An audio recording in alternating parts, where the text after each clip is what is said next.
అందరికీ నా ప్రత్యేకమైన శుభములు. మరోసారి మనందరం కలిసి దేవుని సంగతులను జ్ఞాపకం చేసుకుంటున్నాం. మీలో చాలామందికి నేను చెప్పే వాక్యాలు తెలుసు. ఎందుకంటే మీలో కొంతమంది అనుభవజ్ఞులైన విశ్వాసులు ఉన్నారు, గొప్ప దైవ సేవకులు ఉన్నారు, మేధావులు ఉన్నారు, దేవుని లేఖనాలను పరిశోధించి చూడగలిగిన, విశ్లేషించగలిగిన సమర్థులు ఉన్నారు. అయినప్పటికీ మీలో ఒకటిగా నేను ఎరిగిన కొన్ని సంగతులను, దేవుడు నాకు ప్రత్యక్షపరిచిన కొన్ని ఆలోచనలను మీతో పంచుకోవటానికి సిద్ధపడుతున్నాను. మన జీవన విధానంలో రావలసిన మార్పులు రాకుండా ఎన్ని భక్తి కార్యక్రమాలు జరిగించినా దాని వలన ప్రయోజనము లేదు. దేవుని వాక్యమును బోధించినా, దేవుని సంఘములను సందర్శించినా, గొప్ప గొప్ప దైవ సేవకులతో కలిసి సంచరించినా, దేవుని మాటల ద్వారా మన హృదయములో రావలసిన మార్పు రావలసిన రీతిగా రాకపోయినట్లయితే దాని వలన పెద్ద ప్రయోజనము లేదనే సంగతి నేను వివరించి చెప్పకుండానే మీరు అర్థం చేసుకోగలరు కదా. ఈ రోజుల్లో జరుగుతూ ఉన్న ఓ సంగతి ఏమిటంటే, మనము మార్చుకోవలసిన సంగతులను మార్చుకోకుండా ఎంతసేపు నేనేమో మీరు మారాలని, మీరేమో నేను మారాలని, మనందరం కలిసి ఇతరులు మారాలనే ధోరణి ఎక్కువైపోతుంది. మన జీవితాలలో ఉన్న అసమర్థతను సమర్థతగా మార్చుకోవటానికి కావలసిన నిబద్ధత లేదు, చెబితే వినే చెవులు లేవు, విన్న మాటలను అర్థం చేసుకునే పరిస్థితి చాలామందికి లేనందున ఎంతసేపు ఆర్థిక ప్రయోజనాలే ప్రధానం తప్ప తమను నమ్మి అప్పగించిన బాధ్యతలను చక్కగా నిర్వహించటం చేతగాక, భక్తిని భక్తి సూత్రాలతో జరిగించటం చేతగాక పరనిందలో బ్రతుకుతూ ఇక్కడి నుంచి అక్కడికి, అక్కడి నుంచి ఇక్కడికి అన్నట్లుగా ఏదో జీవితాన్ని కొనసాగిస్తున్నారే తప్ప అర్థవంతమైన నైతిక ఆధ్యాత్మిక జీవితాలను జీవించటానికి పెద్ద అవకాశము లేనట్లుగా కనబడుతోంది కదా. ఈ సంగతుల వెలుగులో దేవుని ప్రజలైనటువంటి వారు ఆలోచన చెయ్యాలి. ఎంతసేపు ప్రార్థన చేస్తున్నాము, ఎన్నిసార్లు బైబిల్ చదివాము, ఎన్నిసార్లు ప్రార్థనా మందిరానికి వెళ్ళొచ్చాము, ఇది ప్రధానమైన సంగతి.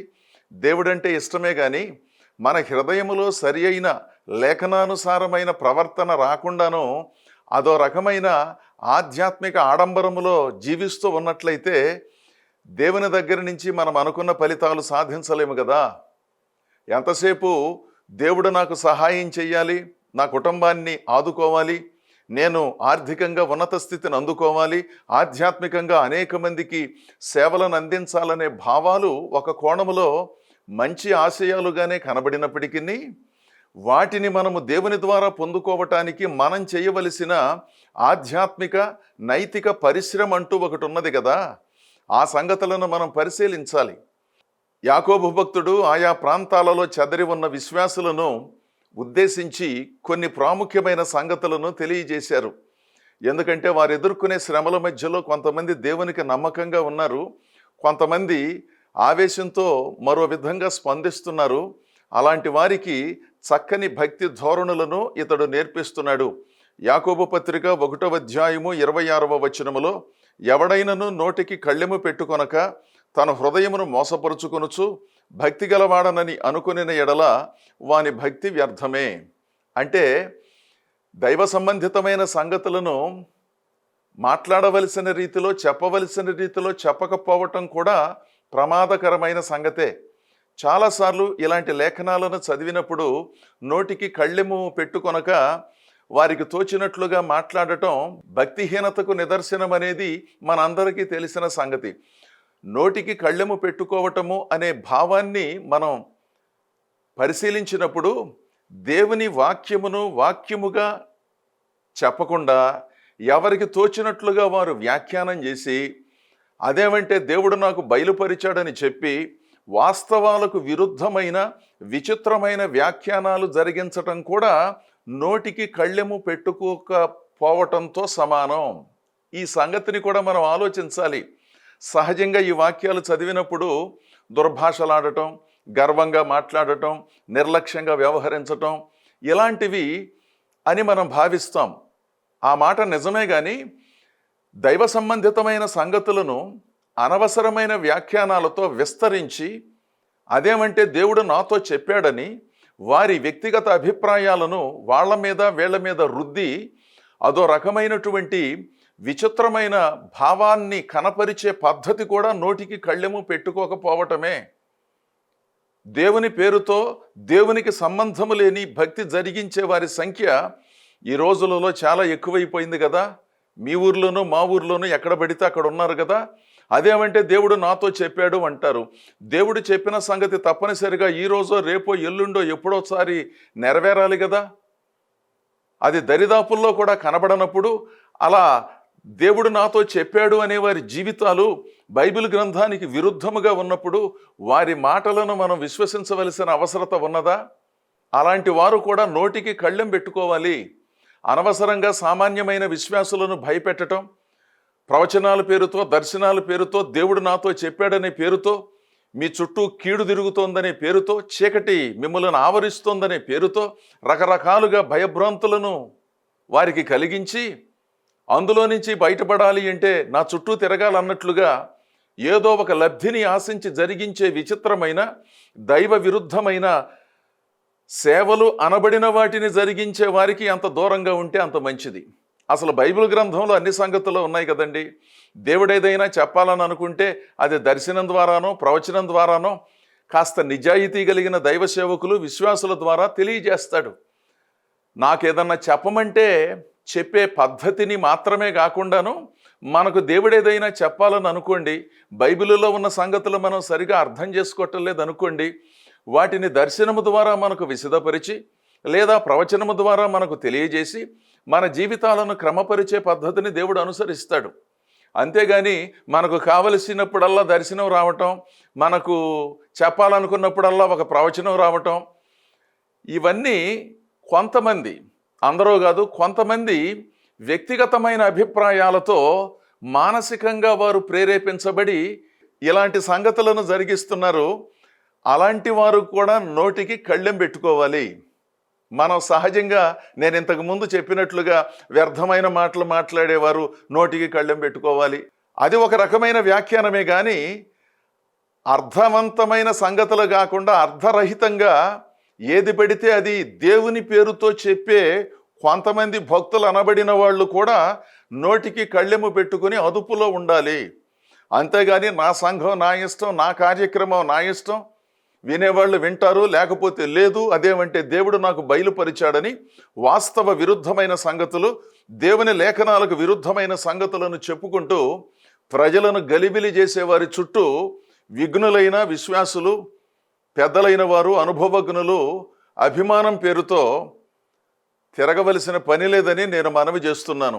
సత్యవాక్యమును సరిగా ఉపదేశించేవారు, విభజించేవారు, దేవుని లేఖనాలను అదుపులో ఉండి ప్రజలకు అర్థమయ్యేటట్లుగా బోధించే కాస్త అవగాహన కలిగినటువంటి వారిని ప్రోత్సహించాలి. కానీ ఎవరిని పడితే వారిని భుజాన వేసుకుని మన సమయమును, సామర్థ్యమును, సొమ్ములను అవజేసుకున్న తర్వాత నేను మోసపోయానండి, భలే పని జరిగిందండి, ఆ సమయంలో మీ బోటి వాళ్ళు లేరండి, చెబితే నేను గ్రహించేవాడను గ్రహించేదానను అన్నట్లుగా సర్వము పోగొట్టుకున్న తర్వాత అనవసరమైన అవగాహనలోకి వచ్చినందున పెద్ద ప్రయోజనం లేదుగా.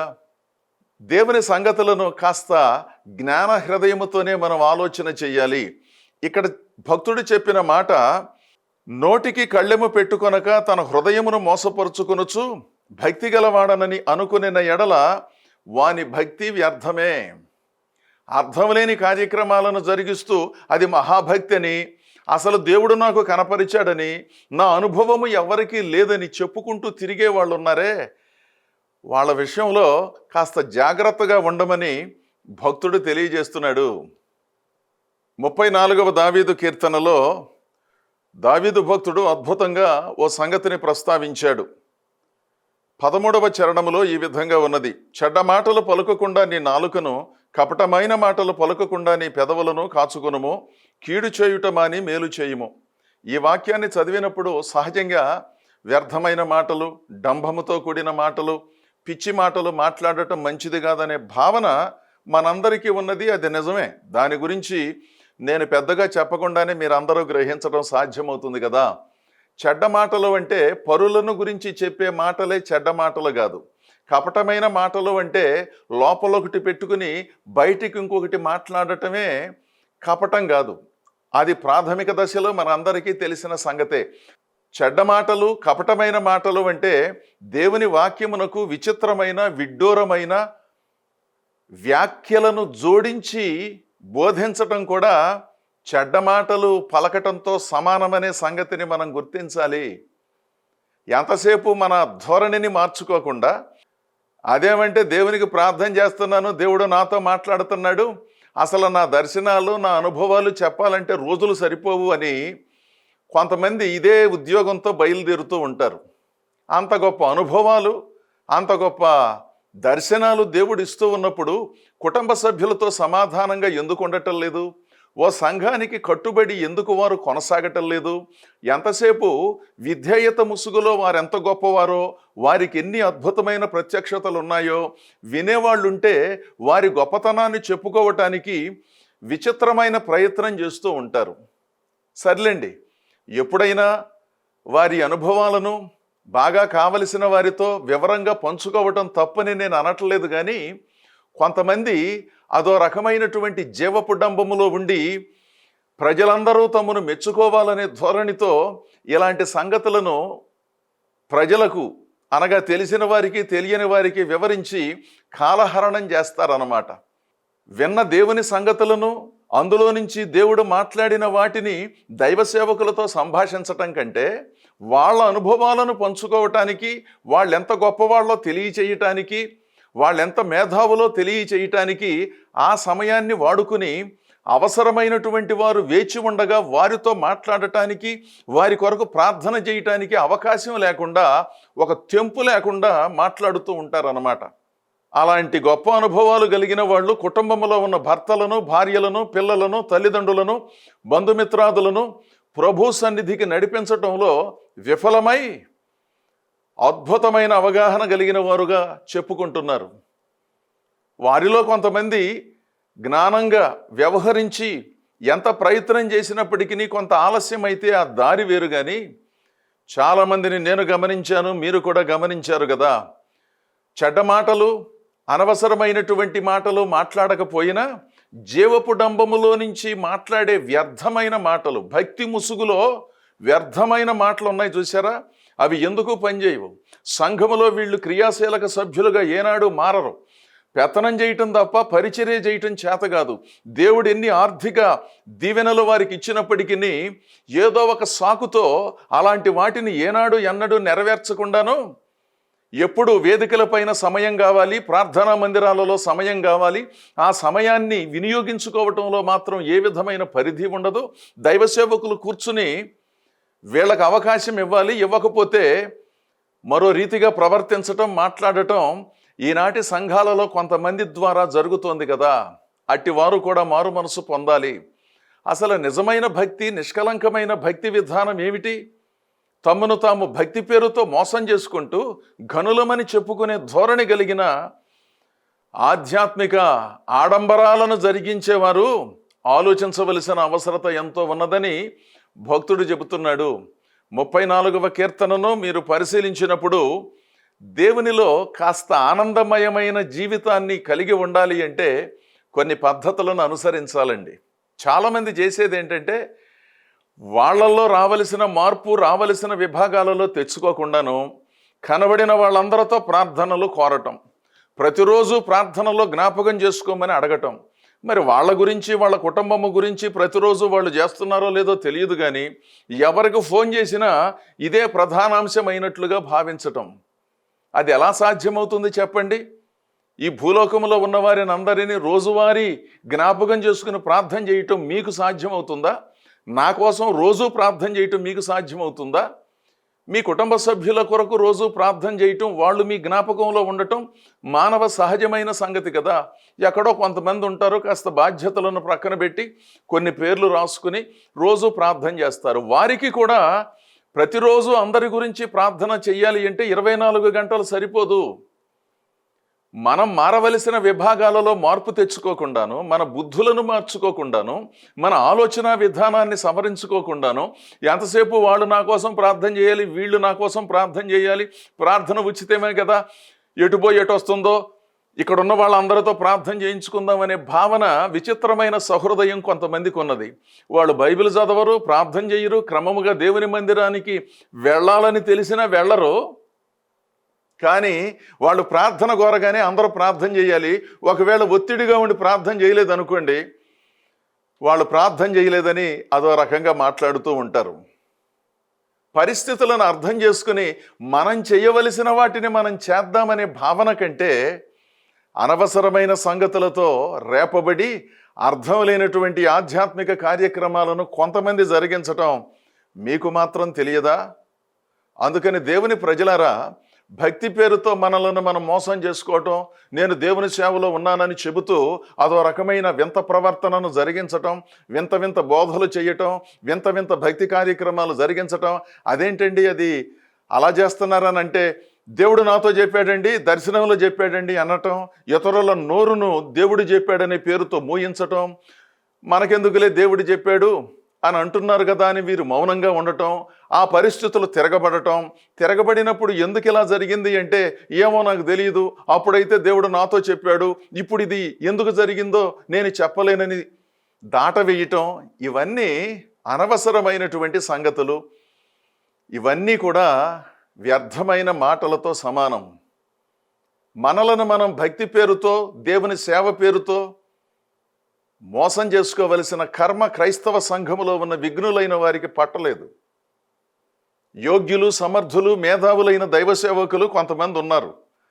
వారిని అనుసరించండి, వారిని గురువులుగా భావించండి. వారు చెప్పే దేవుని వాక్యమును వారు ఉన్న మాటను ఉన్నట్లుగా విభజించి చక్కగా చెప్పే వారిని అనుసరించి కాస్త ఆధ్యాత్మిక జ్ఞానాన్ని పొందుకోవటం ఎంతో ఎంతో ప్రాముఖ్యమని ఈ సందర్భంలో మరోసారి జ్ఞాపకం చేస్తున్నాను. మీలో అనేక మంది దేవునిగా అనుసరిస్తూ వివేకముతోనూ విజ్ఞానముతోనూ ప్రభు భక్తులుగా ఉన్నారనే సంగతి నాకు తెలుసు. అయితే కొంతమంది అవగాహన లేనందున, ఎవరు చెప్పినా వినని ధోరణితో, అదో రకమైన ఆధ్యాత్మిక మూర్ఖత్వంతో విచిత్రంగా వ్యవహరించే పద్ధతులను విడనాడి దేవుడు మనకు అనుగ్రహించిన జీవితాలను కొనసాగించడం ఎంతో ప్రాముఖ్యమండి. మరొక సంగతిని మనం చదువుకుందాము. మత్తయి సువార్త 12వ అధ్యాయము 50వ వచనములో యేసు ప్రభు చెప్పినటువంటి మాట, పరలోకమందున నా తండ్రి చిత్తము చొప్పున చేయువాడే నా సహోదరుడును, నా సహోదరియు, నా తల్లియు అనెను. ఇక్కడ ఏంటంటే, యేసు ప్రభు ఓసారి దేవుని సంగతులను బోధిస్తున్నాడు.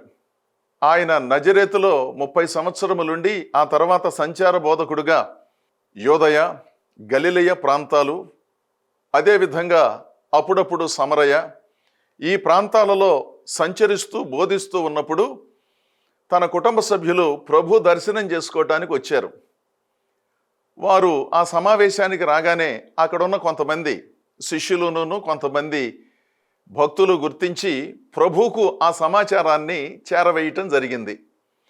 అంటే మీ తల్లి సహోదరులు ఈ సమావేశానికి వచ్చారండి అన్నట్లుగా ప్రభువుకు సమాచారం అందించారు. ఎప్పుడైతే ప్రభు ఆ సమాచారాన్ని అందుకున్నాడో తన ఉపన్యాసాన్ని కొనసాగించాడు. ఆ కొనసాగించే క్రమములో ఓ అద్భుతమైన మాటను చెప్పాడనమాట. పరలోకమందున్న నా తండ్రి చిత్తమును నెరవేర్చేవాడే నా తల్లియు, నా సహోదరులు అని అక్కడున్న వాళ్ళతో చెప్పాడు. ఆ సంగతిని తన కుటుంబ సభ్యులు కూడా అర్థం చేసుకున్నారు. అంటే సహజంగా మనకు బాగా కావలసిన వాళ్ళు సమావేశం జరిగినప్పుడు వస్తే వారికి ఒక ప్రత్యేకమైన స్థానాన్ని కల్పించటం, వారిని అభినందించటం, ఆహ్వానించటం, ఎదురెళ్ళి వాళ్ళను తీసుకుని రావటం అప్పుడప్పుడు కొన్నిసార్లు జరగవచ్చు. అది వచ్చిన వారి ప్రాధాన్యతను బట్టి, వారికి వీరికి ఉన్న అనుబంధాన్ని బట్టి కొంత జరిగే అవకాశం ఉంటుందేమో. కానీ ఇక్కడ ప్రభు సేవ జరుగుతూ ఉన్నప్పుడు తన కుటుంబ సభ్యులు ఆ సందర్భానికి అక్కడికి వచ్చినప్పుడు ప్రభు తన సేవను ఆపివేసి, తన ఉపన్యాసాన్ని ఆపివేసి పరిగెత్తుకుంటూ వెళ్ళి తన ప్రేమను వారికి చూపించాలని అనుకోలేదు. ఇది కూడా ఒక నిబద్ధతతో కూడిన పద్ధతేనండి. దేవుని సేవలో ప్రవేశించిన తర్వాత దేవునికి అంకితమైన జీవితాలు ఒక పద్ధతిని, ఒక ఆధ్యాత్మిక సంస్కారాన్ని కొనసాగించాలి. అంతేగాని ఎప్పుడు పడితే అప్పుడు వెళ్ళిపోవటం, ఎప్పుడు పడితే అప్పుడు రావటం, సమయాన్ని పాటించకపోవటం, ఇదంతా కూడా అనవసరమైన సమస్యలను క్రైస్తవ సంఘాలలో సృష్టిస్తోంది కదా. కొంతమంది బైబిల్ స్కూల్కి వస్తారు దేవుని వాక్యాన్ని నేర్చుకోవడానికి. ప్రతి చిన్న కార్యక్రమానికి ఇంటికి వెళ్ళాలని కోరుకుంటారు. ప్రతి చిన్నదానికి అక్కర్లేదు కదా, ఒక నిబద్ధతతో దేవుని సంగతులను నేర్చుకోవాలి కదా. ఇంటి దగ్గర ఉన్న తల్లిదండ్రులు కూడా కొంతమంది పిల్లలకు తీవ్రమైన విఘాతాన్ని కలిగిస్తూ ఉంటారు. ప్రతి సందర్భానికి రమ్మని వాళ్ళను కోరుతూ ఉంటారు. పెళ్లికి రమ్మంటారు, సమావేశాలకు రమ్మంటారు. చదువుకుంటున్నారు కదా, వాళ్ళను మనం ఇబ్బంది పెట్టకూడదనే కనీసమైన పరిజ్ఞానం లేకుండాను కొంతమంది తల్లిదండ్రులు పెద్దలు చదువుకునే పిల్లలను ఇబ్బంది పెడతారు అనవసరంగా ఆహ్వానించి. కొంతమంది విద్యార్థులు ఏదో ఒక వంకతో ఇంటికి వెళ్ళాలని చూస్తారు. వీళ్ళకంటూ ఒక నిబద్ధత లేదు కదా. దేవుని పిలుపునకు విధేయులై దేవుడు చెప్పే లేఖనాలను నేర్చుకుని ఆ విధంగా దేవునిలో స్థిరపడాలనే భావన లేనటువంటి వాళ్ళు, వీళ్ళ వలన ఏమీ జరగదండి. దేవుని సేవలో ప్రభు అయిన యేసుక్రీస్తు కొనసాగుతూ ఉన్నప్పుడు ఆయన చక్కగా సమయపాలన పాటించేవాడు. ఎవరొచ్చినా దేవుని వాక్యాన్ని బోధించిన తర్వాత కలుసుకునేవాడు. ఒక పద్ధతి, ఒక నిబద్ధత ఉన్నదన్నమాట. బోధకులకైనా విశ్వాసులకైనా ఒక నిబద్ధత ఉండటం చాలా ప్రాముఖ్యం. ఒక క్రమశిక్షణ ఉండటం చాలా ప్రాముఖ్యం. సమయాన్ని పాటించటం అంతకంటే ఎక్కువ ప్రాముఖ్యం. ఇతరుల సమయాన్ని హరించకుండా, వ్యర్థమైన మాటలు చెప్పకుండా, దేవుని సంగతులను సూటిగా స్పష్టంగా ఇతరులకు అర్థమయ్యేటట్లుగా బోధించటం అత్యంత ప్రాముఖ్యము. అది తప్పనిసరిగా జరిగి తీరాలి. అది ఈ రోజుల్లో చాలా తక్కువగా జరుగుతోందనే సంగతి మీకు నాకు తెలిసిన సంగతి కదా. ఆ సందర్భంలో ప్రభు అన్నాడు, నా తల్లి ఎవరు, నా సహోదరులెవరు అని అక్కడున్న ప్రజల వైపు చూచి, తండ్రి చిత్తమును నెరవేర్చేవాడే నా తల్లి, నా సహోదరుడు అని అద్భుతమైన భావాన్ని వెలిబుచ్చాడు. అంటే దాని అర్థం తనను చూడటానికి వచ్చిన వారిని తక్కువ చేసి మాట్లాడలేదు, కానీ నా చిత్తమును నెరవేర్చే వారికి నేను ఇచ్చే ప్రాధాన్యత అలా ఉంటుంది అన్నాడు. తమ్మును తాము మోసపరుచుకోకుండా, తాము అనవసరంగా గొప్పవాళ్ళమని భ్రమించకుండా, దేవుని చిత్తమును నెరవేర్చటమే ప్రధానమని ఎంచుకునే వారికి దేవుడిచ్చే స్థానము ఎంతో గొప్పది. ఈ సంగతిని గుర్తించండి. దేవుని చిత్తమును జరిగించేవాడే ప్రధానమని, అనవసరమైనటువంటి ప్రాధాన్యతలను కోరుకుంటూ నేను దేవుని చిత్తాన్ని నెరవేరుస్తున్నాను, దేవుని సేవలో ఉన్నాను, అది చేశాను ఇది చేశానని చెప్పుకుంటూ జీవన విధానములో సరి అయిన మార్పు లేనటువంటి వారి వలన పెద్ద ప్రయోజనం లేదని, అలాంటి వారు తమను తాము మోసపరుచుకుంటూ జీవనాన్ని కొనసాగిస్తున్నారనే సంగతిని పరోక్షంగా తెలియజేశాడు. దేవుని ప్రజలారా, అనవసరమైన మాటలు అంటే దేవుని వాక్యమునకు వ్యర్థమైన మాటలు జోడించి దేవుడు చెప్పని వాటిని చెప్పాడని చెబుతూ ఉంటారు. చూశారా కొంతమంది? అవి వ్యర్థమైన మాటలు, చెడ్డ మాటలు.